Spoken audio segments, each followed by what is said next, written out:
নমস্কাৰ এডুষ্টেশ্যনলৈ আপোনালোক সকলোকে স্বাগতম জনাইছোঁ এডুষ্টেশ্যনত আমি সকলো ধৰণৰ কম্পিটিটিভ এক্সামিনেশ্যন যেনে Assam direct recruitment third and fourth grade examinations TET হওক বা যিকোনো ধৰণৰ এণ্ট্ৰেন্স এক্সামৰ বাবে আমি ইয়াতে প্ৰিপেয়াৰ কৰাওঁ আপোনালোক সকলোকে আমি অনুৰোধ কৰিম যে এডুষ্টেশ্যনৰ ইউটিউব চেনেলত আপোনালোকে ছাবস্ক্ৰাইব কৰিব লাইক কৰিব নিজৰ বন্ধুসকলৰ মাজত শ্বেয়াৰ কৰিব আৰু কমেণ্ট ছেকশ্যনত নিশ্চয় জনাব যে আপোনালোকক আমি আৰু কি ধৰণে সুবিধা দিব পাৰোঁ কিবা যদি ডাউটছ থাকে কিবা যদি প্ৰশ্ন থাকে বা ইম্প্ৰুভ কৰাৰ যদি কিবা আপোনালোকে স্ক'প দেখা পায় তেনেহ'লে নিশ্চয় আপোনালোকে আমাক জনাব বুলি আশা কৰিলোঁ আজি এই ভিডিঅ'ত আমি আৰম্ভ কৰিবলৈ ওলাইছোঁ একেবাৰে বেছিক যিখিনি গ্ৰামেটিকেল ছেকশ্যনছ যিটোক আমি পাৰ্টছ অফ স্পীচ বুলি কওঁ পাৰ্ট 2 ভিডিঅ'ত আপোনালোকে ইয়াৰ নেক্সট যিখিনি পাৰ্টছ অফ স্পীচৰ বিষয়ে আলোচনা কৰা দেখা পাব সেইখিনি আমি গ্ৰামেটিকেলি বেলেগ বেলেগ ভিডিঅ'ত আমি বনাই যাম আশা কৰোঁ আপোনালোকে সকলোখিনি ভিডিঅ' ফ'ল' কৰিব এটাকে আহক ষ্টাৰ্ট কৰোঁ আজিৰ এই লেচন পাৰ্টছ অফ স্পীচৰ পৰা পাৰ্টছ অফ স্পীচত এটাতকৈ প্ৰথমতে যিটো আলোচনা কৰিবলৈ ওলাইছোঁ সেইটো হ'ল নাউন নাউন আপোনালোক সকলোৱে জানে স্কুলতে পঢ়ি আহিছে যে নাউন যিকোনো নাম বুজোৱা শব্দক কোৱা হয় যিকোনো নাম কাৰোবাৰ মানুহৰ নাম হওক জেগাৰ নাম হওক এই সকলোবোৰ নামক আমি ইংলিছত যিকোনো এটা চেণ্টেন্সত as a part of speech noun বুলি কওঁ এটাকে নাউনৰ কেইবাটাও ভাগ থাকে প্ৰথমতে আহে প্ৰপাৰ নাউন হ'ল সেইখিনি নাম যোনখিনি যিকোনো ব্যক্তি কোনোবা জেগা কোনোবা ঠাই বা যিকোনো এটা বস্তুৰ স্পেচিফিক যিটো নাম হয় সেইখিনিক বুজায় যেনেকৈ ৰবি সীতা যমুনা মাইক্ৰ'ছফ্ট এটা নাম হ'ল এইখিনিক আমি প্ৰপাৰ নাউন বুলি কওঁ প্ৰপাৰ নাউন বাকীখিনি নাউনতকৈ কেনেকৈ পৃথক সেইটো আমি বুজি পাম যদি আমি ইয়াৰ বাকী ছেকশ্যন বেলেগখিনি ছেকশ্যনত চাওঁ প্ৰপাৰ নাউনৰ পিছত আহে কমন নাউন আৰু প্ৰপাৰ নাউনৰ মাজত ডিফাৰেঞ্চটো আপোনালোকে বুজি পাব যদি মই আপোনাৰ এক্সাম্পল কিনি থওঁ বয় গাৰ্ল ৰিভাৰ কোম্পানী ইয়াত ডিফাৰেঞ্চটো এইটোৱে হৈছে যে ৰবি সীতা যমুনা মাইক্ৰ'ছফ্ট এইকেইটা হ'ল স্পেচিফিক নাম কিন্তু ৰবি কি হয় he is a boy Sita is a girl Yamuna is a river Microsoft is a company এটাকে আমি এক প্ৰকাৰে এনেকৈ ক'ব পাৰোঁ যে এই প্ৰপাৰ নাউনখিনিৰ যিটো জাত বা যিটো কেটেগৰী কমিউনিটি সেই যিটো কমিউনিটি বা কেটেগৰী নাম সেইখিনি কমন নাউন বুলি কোৱা হয় এটাকে প্ৰপাৰ নাউনটো হ'ল স্পেচিফিক আৰু কমন নাউনটো হ'ল ইটছ জেনেৰেল কেটেগৰী চ' এইকেইটা বেছিক নাউনৰ ছেকশ্যনত পৰে প্ৰপাৰ আৰু কমন ইয়াৰ উপৰিও আমাৰ ওচৰত আৰু কিছুমান ছেকশ্যন আছে যেনে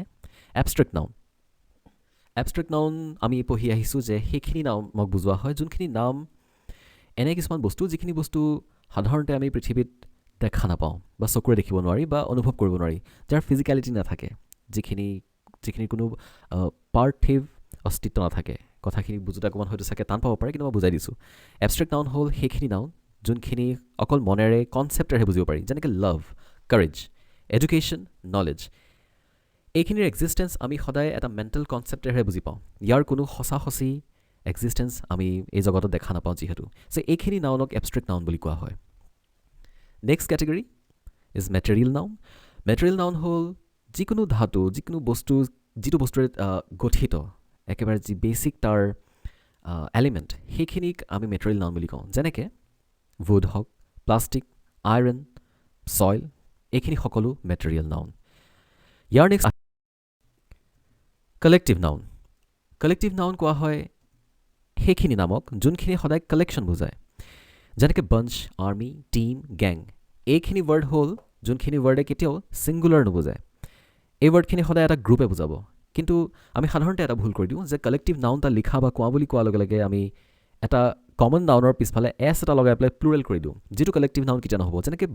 বয়জৰ পিছত যদি এছ লগাই দিওঁ তে এইটো বয়জ প্লুৰেল বুজায় কিন্তু সেইটো যদিও কালেকশ্যন বুজাইছে সি এটা কালেক্টিভ নাউন নহ'ব কালেক্টিভ নাউন সদায় সেইটো ৱৰ্ডকে কোৱা হ'ব যোনটো বাই ডিফল্ট গ্ৰুপে বুজায় যেনেকৈ বাঞ্চ আৰ্মি টিম গেং জুৰি স্কুল ক্লাছ এই সকলোবোৰ হ'ল কালেক্টিভ নাউন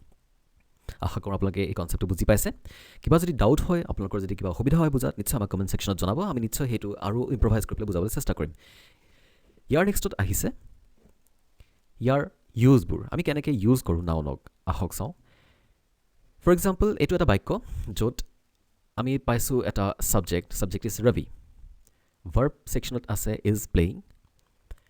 আৰু অবজেক্ট ছেকশ্যনত আছে এ গেম এতিয়া ভালকৈ মন কৰিব আমি নাউনৰ ইউছেজ সদায় ছাবজেক্ট আৰু অবজেক্টৰ মাজতহে দেখা পাওঁ যেনেকৈ Rabi is playing a game ইয়াত ৰবি আৰু গেমটো হ'ল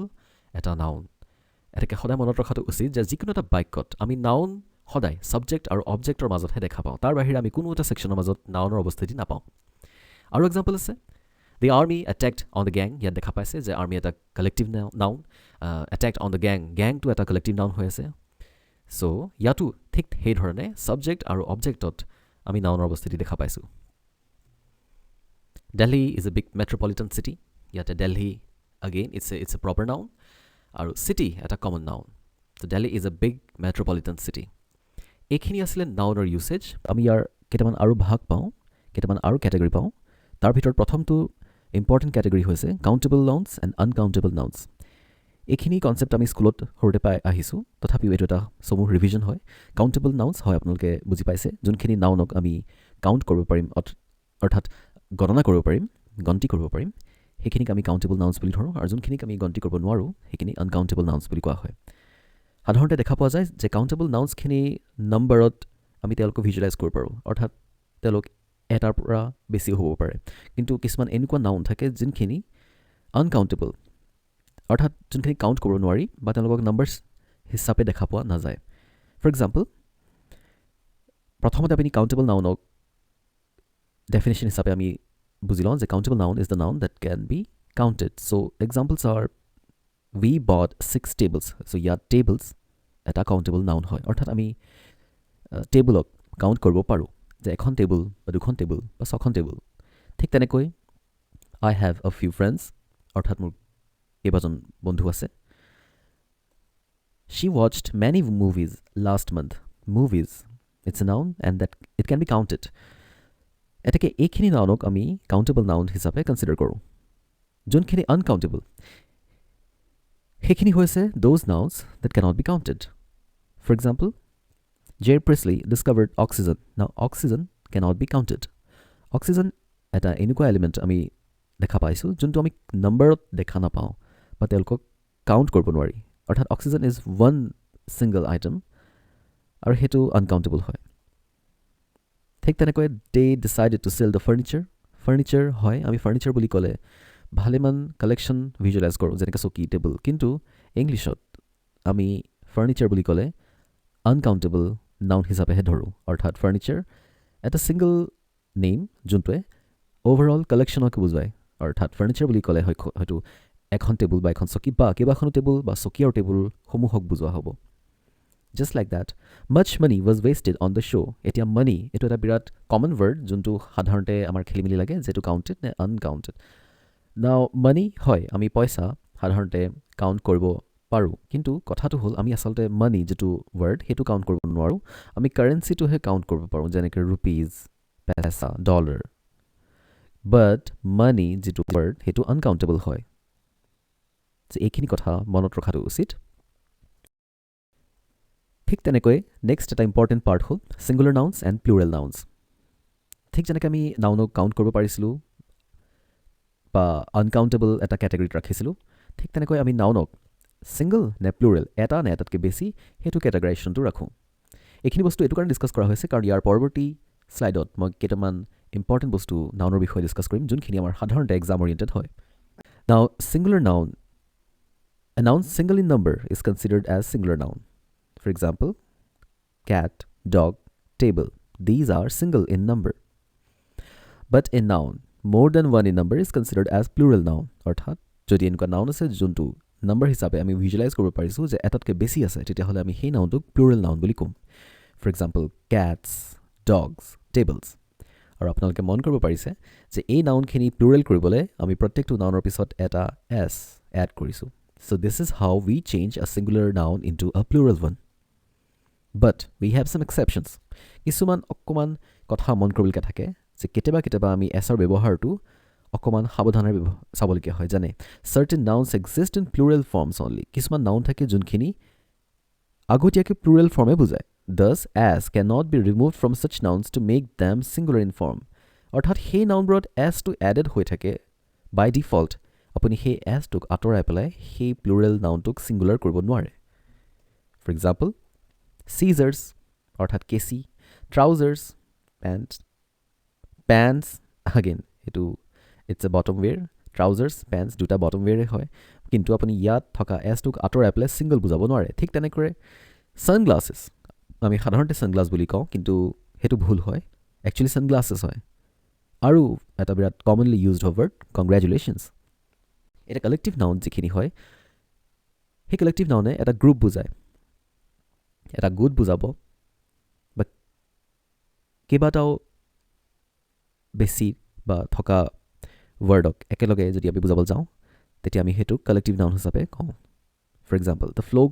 of geese spends most of its time in the pasture. The jury is deciding the matter. The committee meets every week. ইয়াত এতিয়া মন কৰিবলগীয়া কথাটো হ'ল যে যিহেতু এইখিনি কালেক্টিভ নাউন্স হয় ফ্লক জুৰি কমিটি প্লুৰেল বুজাইছে অবভিয়াছলি কাৰণ কালেক্টিভ যদি হয় এটা গোট বুজাব আৰু তেওঁলোকে প্লুৰেলে বুজাব কিন্তু আপোনালোকে মন কৰিবলগীয়া কথাটো এইটো হ'ল যে তেওঁলোকৰ লগত ব্যৱহাৰ হোৱা যিটো ভাৰ্ব সেই ভাৰ্বটো কিন্তু আমি ছিংগুলাৰ ফৰ্মৰ ইউজ কৰিছোঁ অৰ্থাৎ the flock of geese Spence এটা এছ লাগি আছে এই স্পেন্স ভাৰ্বটো সাধাৰণতে ছিংগুলাৰ নাউনৰ লগতহে ব্যৱহাৰ কৰা যায় আমাৰ এক্সামত বা প্ৰায় আমি ক'ৰবাৰ প্ৰশ্নত এইবোৰ পাওঁ যে ফৰ এক্সাম্পল আপোনাক দ্য ফ্লক অফ গিজ ডেছ আৰু ব্ৰেকেটত স্পেণ্ড ৱৰ্ডটো দি দিব আৰু আপোনাক কাৰেক্ট ফৰ্ম অফ টেন্সত ইউজ কৰিব লাগে বা কাৰেক্ট ফৰ্ম অফ ভাৰ্বত ইউজ কৰিব লাগে তেতিয়া আপুনি কি কৰিব হয়তো আপোনাৰ এনেকুৱা লাগিব পাৰে যে ফ্লক বুজাইছে কালেক্টিভ বুজাইছে গ্ৰুপ বুজাইছে চ' ইট মে বি প্লুৰেল চ' স্পেনটো SPENDয়ে হ'ব বুলি ভাবিব পাৰে কিন্তু নহয় যিহেতু কালেক্টিভ নাউন হয় আমি কালেক্টিভ নাউনক বেলেগকৈ প্লুৰেল বুলি নাভাবোঁ the word is itself considered as singular সেইবাবে the flock of geese spends most of its time in its pasture ঠিক তেনেকৈ দ্য জুৰি গ্ৰুপ বুজাইছে কিন্তু যিহেতু এইটো এটা কালেক্টিভ নাউন হয় ইয়াত ছিংগুলাৰ ভাৰ্ব ইউজ কৰা হৈছে that is the jury is deciding the matter ঠিক তেনেকৈ the committee meets every week কিন্তু তাতে কিছুমান এক্সেপশ্যনছ থাকে যেনে the team are divided over the issue of captainship the jury have taken their seats ইয়াত আপুনি মন কৰিব পাৰে যে টিম যিহেতু কালেক্টিভ নাউন হয় কিন্তু এইবাৰ আমি ইয়াত প্লুৰেল ভাৰ্ব ইউজ কৰিলোঁ the jury have taken their seats ইয়াতো আমি প্লুৰেল ভাৰ্ব ইউজ কৰিছোঁ এটা এক্সেপশ্যন এই কাৰণে হৈছে কাৰণ they can be used as plural if there is a division among the members of the collective noun or the members are being talked about অৰ্থাৎ the team are divided over the issue of captainship অৰ্থাৎটো হ'ল যে টিমটোক divide কৰা হৈছে কেইবাটাও সৰু সৰু sub গ্ৰুপত সেইকাৰণে আমি ইউজ কৰিছোঁ আৰ ভাৰ্বটো ঠিক তেনেকৈ the jury have taken their seats জুৰি এটা কালেক্টিভ নাউন এটা গ্ৰুপে বুজায় ন' ডাউট কিন্তু if the jury is coming and the jury is taking there seat যদি কয় তেতিয়াহ'লেতো ভুল হ'ব কাৰণ জুৰি কেইবাজনো মেম্বাৰেৰে গঠিত এনেকৈ প্ৰত্যেকজনে মেম্বাৰে নিজৰ নিজৰ ছিট লৈছে সেইটো বুজাবলৈ হ'লে আমি দ্য জুৰি হেভ ইউজ কৰিব লাগিব নট হেজ তে এই এক্সেপশ্যনবোৰ অকণমান মন কৰিব লাগে আৰু সাধাৰণতে যিকোনো কম্পিটিটিভ এক্সামত আমাৰ যিবোৰ কুৱেশ্যন আহে এনেকুৱা ধৰণৰ কিছুমান এক্সেপশ্যনৰ ওপৰত বেছ কৰি পেলাই দিয়া হয় আমি অকণমান চিজিলকৈ কাউণ্টেবল আৰু আনকাউণ্টেবল নাউন্সৰ বিষয়ে বুজিবলৈ এই চাৰ্টখনৰ জৰিয়তে চাব পাৰোঁ যে ইয়াত দেখা পাইছে আপোনালোকে কাউণ্টেবল নাউন্স ইয়াত দিয়া আছে আৰু ইফালে uncountable nouns examples for countable nouns are stars seconds rupees and uncountable are money time knowledge etcetera ইয়াৰ ৰুলটো হ'ল যে কাউণ্টেবল নাউন্সত সদায় ভাৰ্ব ছিংগুলাৰ হ'লে ছিংগুলাৰ লগতে থাকিব that means singular countable nouns will have singular verbs and if the countable nouns are plural then they will have plural verb but uncountable nouns hole hodai by default singular verb use kora hobo like money is time is knowledge is adjective ami pisoloi adjective or bikhoy jeta alochona korim tetia nitsoy ei adjective or ব্যবহাৰ বিষয় আমি বিতংকে আলোচনা কৰিম কিন্তু ইয়াত এটা just idea পাবলৈ মই দেখুৱাই দিছোঁ যে নাউন আমি যদি ইউজ কৰোঁ কাউণ্টেবল আৰু আনকাউণ্টেবল তেতিয়া এডজেক্টিভ কি ব্যৱহাৰ কৰা হয় চ' আপুনি দেখা পাব পাৰে যে এডজেক্টিভছ ইয়াত ইউজ কৰা হৈছে many few in number of the number of অৰ্থাৎ আপুনি ক'ব পাৰে many stars a few stars many seconds many rupees তাৰ অপজিটত আনকাউণ্টেবল নাউন্সত আমি ইউজ কৰিম much money little time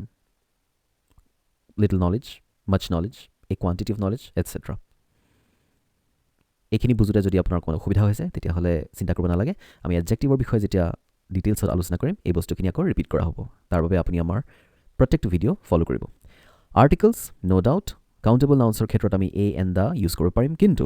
uncountable নাউন্সৰ ক্ষেত্ৰত অকল article the that means the definite আৰ্টিকলহে ব্যৱহাৰ কৰিব পাৰিব আৰু আমি আলোচনা কৰিছিলোঁ মেটেৰিয়েল নাউন্সৰ বিষয়ে, অৰ্থাৎ যোনখিনিয়ে কিবা ধৰণৰ মেটেৰিয়েল বুজায়। For example soil, gold, silver, plastic, these are all material nouns. Material নাউন্সৰ ইউছেজক লৈ পেলাইও কিছুমান এক্সেপশ্যন থাকে। ফাৰ্ষ্ট অফ অল আমি এটা কথা মনত ৰখা উচিত যে material nouns are not countable,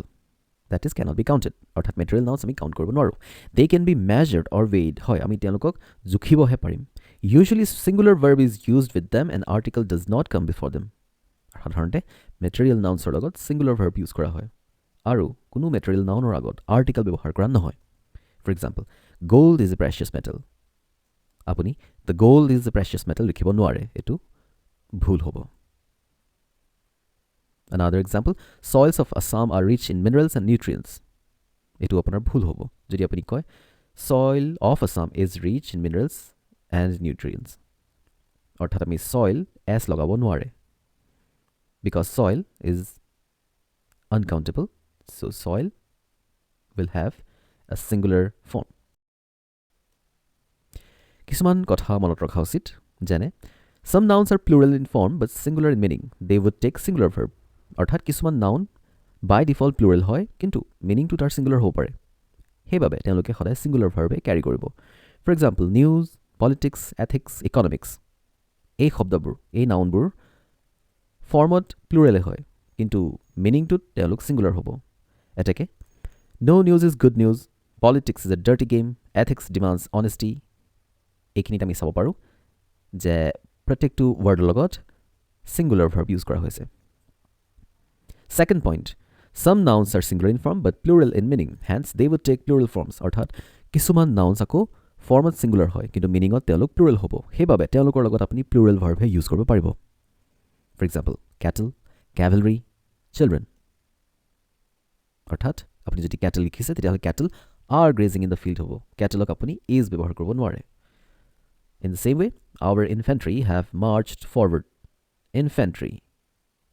লগত আপুনি ইউজ কৰিছে হেভ ভাৰ্ব, আপুনি ইনফেণ্ট্ৰি হেজ বুজাব নোৱাৰে।